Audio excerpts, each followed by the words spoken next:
From Dallas to Orlando to right here on Riverwalk, active shooter incidents have become all too common, and the response of law enforcement and EMTs can often mean the difference between life and death. Augusta's first responders are preparing for such an event just in case. News Channel 6's George Escala live in the newsroom at this hour. And George, the sheriff's deputies, they've been holding active shooter trainings for years, but to this point, they've done it alone. Right. Since Columbine, deputies tell me Richmond County has been training for active shooters. But this week, deputies are being joined by Augusta Firefighters as the fire department prepares to implement a new policy to get to those injured in a shooting quicker in spite of the risk. Two victims.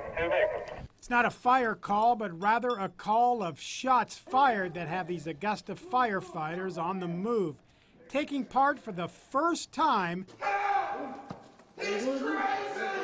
in active shooter training with Richmond County deputies.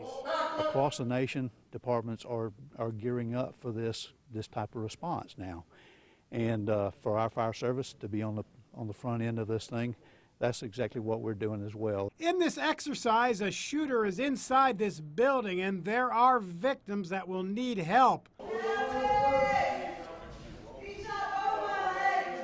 Once the deputies secure the scene, the firefighters are signaled to come in to remove the victims.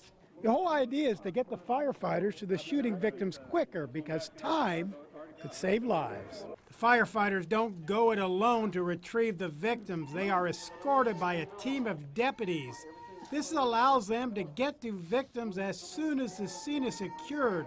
In the past, firefighters waited until deputies were all done. I think we've learned that from a lot of the active shooters across this country, that minutes count, sometimes seconds count. This training is to help reduce those seconds and get the EMTs to victims while the smoke is still clearing.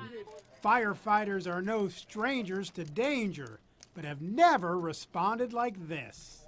It's definitely new, but it's good to get in there now and learn it before we're needed. There's been enough instances, I think, in this country to where it really shows that we need it.